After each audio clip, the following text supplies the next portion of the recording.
नमस्कार, झी 24 तासच्या या विशेष मुलाखतीमध्ये आपलं स्वागत। महाराष्ट्रामध्ये विधानसभा निवडणुकीच्या निकालानंतर भाजप हा प्रमुख पक्ष बनला।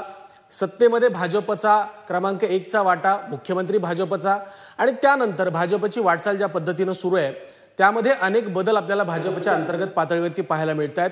एका बाजूला गेल्या काही महिन्यांपासून महाराष्ट्रामध्ये सुरू असलेलं मराठी भाषेवरचं, मराठी अस्मितेचं राजकारण, दुसऱ्या बाजूला हिंदी सक्तीचा असणारा विरोध, महायुती सरकारची कामं, विरोधकांची भूमिका, आणि महत्त्वाचा मुद्दा म्हणजे राज आणि उद्धव या दोन बंधूंचं संभाव्य एकत्रीकरण।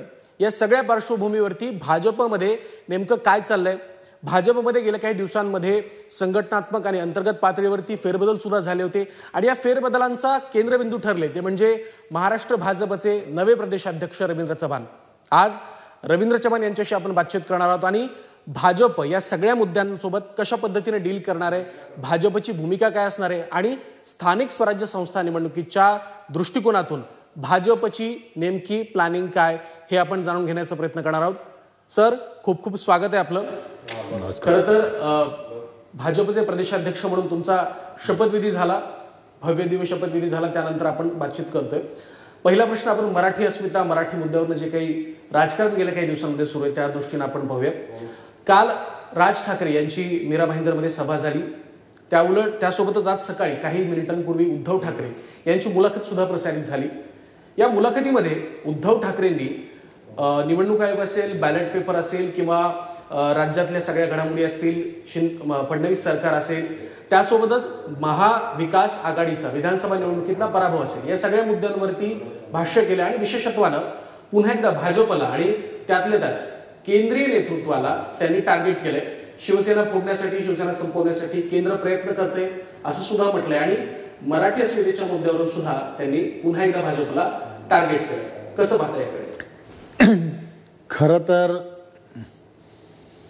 ज्या पद्धतीने महाराष्ट्रामध्ये मराठी अस्मितेच्या संदर्भामध्ये चर्चा होते, या सगळ्या गोष्टीला थोडंसं एक वेगळ्या अँगलने पाहण्याचा कधीतरी विचार हा महाराष्ट्रातील जनतेने आपल्या माध्यमातून करणं हे फार गरजेचं आहे।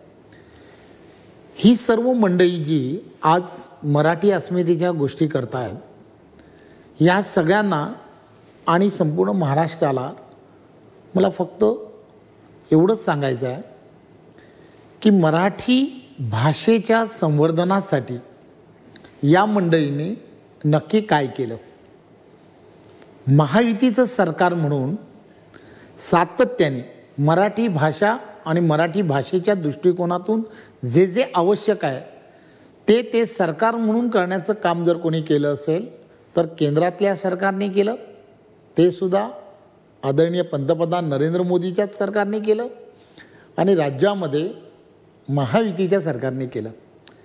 मराठी भाषेला अभिजात दर्जा देण्याचं काम कोणी केलं तर ते केंद्रातल्या सरकारने केलं। गेली अनेक वर्ष हा प्रश्न प्रलंबित होता, त्याला न्याय कोणी दिला तर तो या सरकारने केला। देवेंद्रजी मुख्यमंत्री असताना सुरू झालेला मराठीचा प्रवास पूर्वीच्या काळापासूनचा मी तुम्हाला थोडासा सांगण्याचा प्रयत्न करणार आहे। विनोदजी त्यावेळेला शिक्षण मंत्री होते, त्यांनी त्यावेळच्या काळामध्ये मराठी आणि मराठीच्या दृष्टिकोनातून जे जे करायला पाहिजे म्हणून सातत्याने विचार करायला सुरुवात केली। त्यांनी काय विचार केला की मराठी भाषेमध्येच सर्वच्या सर्व शिक्षण ज्याला म्हणतो, की ज्याला इंजिनिअरिंगचं शिक्षण असेल किंवा मेडिकल शिक्षण ही झाली पाहिजेत। परदेशामध्ये चायनासारख्या देशांमध्ये हे अशाच पद्धतीने होत आहे, तर त्या दृष्टिकोनातून विचार करायला तेव्हापासून सुरुवात केली, आणि आत्ता या सरकारने, आता महायुतीच्या सरकारने अभियांत्रिकी शिक्षण या सगळ्या गोष्टी मराठी भाषेतून करण्याच्या संदर्भात त्याची सुरुवात केली। पॉलिटेक्निकमध्ये त्याचे 40% विद्यार्थी आज मिळायला लागलेत। ह्या सगळ्या गोष्टी सातत्याने करण्याचं काम कोण करत आहे तर ते करण्याचं काम फक्त महायुतीचं सरकार करत आहे। पुन्हा मराठी भाषा आणि मराठी भाषेला सन्मान मिळाला पाहिजे म्हणून वेगवेगळ्या पद्धतीने मग त्याचं मराठी भाषा भवन करण्याचं काम कोणी केलं आहे तर ते सुद्धा महायुतीच्याच सरकारने केलं आहे. मराठी विद्यापीठ निर्माण करण्याचं काम हे कोण करत आहे, तर ते सुद्धा महायुतीच्याच सरकारने केलं आहे. असे अनेक विषय की जे मराठी भाषा आणि मराठी भाषेला एक चांगल्या पद्धतीचं संवर्धन होण्याच्या दृष्टिकोनातून सातत्याने मराठी भाषाचं आंतरराष्ट्रीय पद्धतीने त्याचा प्रचार आणि प्रसार व्हायला हवा, यासाठी संमेलन घेण्याचं काम कोणी केलं, तर ते सुद्धा याच महायुतीच्या सरकारने पुण्यामध्ये केलं. त्यामुळे मराठी भाषेला प्राधान्याने आताही ज्या संदर्भातली चर्चा होते त्यामध्ये पहिलं वाक्य काय आहे, तर मराठी भाषा सक्तीची, याच संदर्भामध्ये विचार केला जातो आहे. आणि मग कुठेतरी राजकारण करण्याच्या दृष्टिकोनातून हे होत आहे.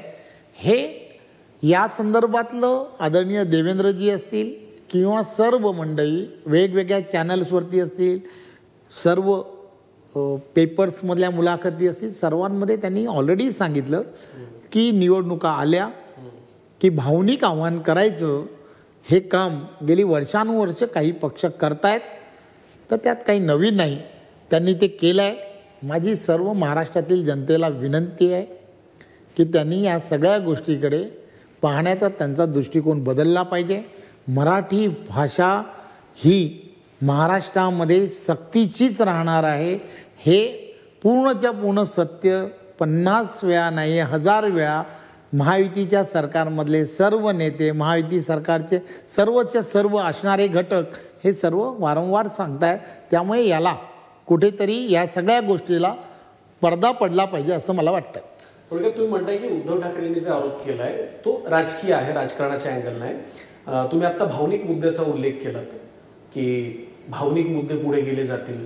राज ठाकरेंचं तेच विधान आहे. राज ठाकरे काल असं म्हणाले, काल त्यांचा मीरा रोडमध्ये त्यांची एक सभा झाली आणि या सभेत त्यांनी असं सांगितलं की मुंबई तोडण्याचा हा डाव आहे.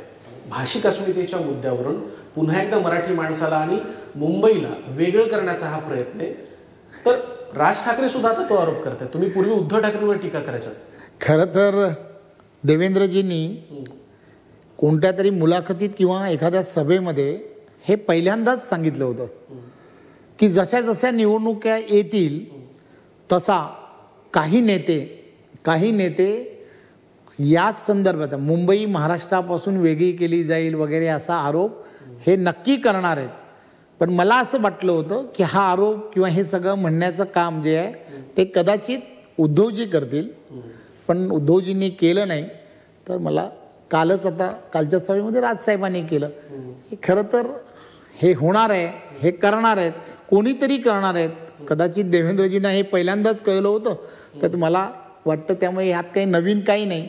स्क्रिप्ट लिहिलेली आहे, प्रत्येक ह्या स्क्रिप्ट लिहिलेल्याच असतात त्यांच्याकडे, त्यांची माणसं लिहून ठेवलेल्याच आहेत. प्रत्येक निवडणुकीच्या वेळेला पुढे करायच्या, तेवढं ते करण्याचं काम करतात. ही स्क्रिप्ट दुसरीकडून कुठून आली असं वाटतं? त्यांचेच लोक लिहून देत असतील. त्यामुळे हे असं की आपल्याला याच मुद्द्यावरती बोलावं लागेल, विकासाच्या मुद्द्यावरती बोलू शकत नाही, किंवा एखादं विषय मांडण्यासाठी काहीतरी असलं पाहिजे, काहीच नसल्यामुळे असे मुद्दे मांडतायत. थोडक्यात राज ठाकरेंकडे मुद्दे नाहीत म्हणून ते असं बोलतात असं तुमचं म्हणणं आहे? मी असं म्हणणं योग्य नाही. पण खरं तर या सगळ्या गोष्टीमध्ये थोडासा विचार करण्याची गरज आहे की हा विषय हा संपलेला आहे, ह्याच्यावरती पडदा पडला आहे. त्या संदर्भात कमिटी तयार झालेली आहे. कमिटी त्याचा अभ्यास गट म्हणून त्याचा अभ्यास करणार आहे. अभ्यास करून त्या संदर्भातला अहवाल हा विधानसभेमध्ये येईल आणि मग त्याच्या संदर्भातला निर्णय होईल.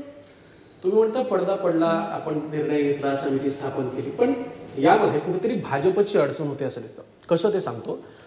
भाजपचे खासदार आहेत निशिकांत दुबे, त्यांनी जे स्टेटमेंट केलं की मराठी माणसाला पटक पटक के मारेंगे किंवा जो काही त्यांच्या विधानाचा रेफरन्स होता, त्यामुळे कुठेतरी एका बाजूला राज्यातलं फडणवीस सरकार हिंदीबाबत मराठीबाबत निर्णय घेताना पाहायला मिळतं, आणि दुसऱ्या बाजूला भाजपचेच एक खासदार तो वाद मिटल्याच्या नंतर काही दिवसांनी अशा पद्धतीचं स्टेटमेंट करतात. त्यावर सुद्धा खूप मोठा वाद झाला. तर निशिकांत दुबेंनी जे स्टेटमेंट केलं होतं त्याबद्दल महाराष्ट्र भाजपची भूमिका काय? की आपण ते त्यांचं स्टेटमेंट जे आहे ते पुन्हा एकदा प्रसारमाध्यमांनी सुद्धा त्याचा कुठेतरी चुकीचा अर्थ काढणं हे योग्य नाही. त्यांनी पर्टिक्युलर व्यक्तींच्या संदर्भात त्यांनी म्हटलं, मराठी माणसांबद्दल त्यांनी म्हटलं नाही. असा खुलासा किंवा असं त्यांनी म्हटलं की जे बोलत आहेत पूर्णच्या पूर्ण हे जे जसं बोललं जातं त्याला बरोबर सोयीनुसार वापरण्याचं काम हे प्रत्येकजण करतात. खरं तर त्या संदर्भात देवेंद्रजींनी अतिशय स्पष्टपणे सांगितलं आहे की ह्या सगळ्या गोष्टी ज्या आहेत त्या चुकीच्या आहेत. ते बोलत आहेत, परंतु याच्यामधून कुठेतरी वेगवेगळ्या पद्धतीने वेगवेगळ्या मुद्द्यांवरती उगाचच चर्चा करण्याचं काम हे प्रत्येक मंडळी करतात. माझी आपणा सर्वांना विनंती आहे की आपण सर्वांनी विकासात्मक मुद्द्यांवरती महाराष्ट्राचं येणाऱ्या काळामध्ये कशा पद्धतीने महाराष्ट्र हा प्रत्येक क्षेत्रामध्ये ट्रिलियन इकॉनॉमीकडे कसा जाणार आहे किंवा कसा जाऊ शकतो या संदर्भात महाराष्ट्रातील सरकारला डायरेक्शन देण्याचं काम हे करणं हे अत्यंत गरजेचं आहे.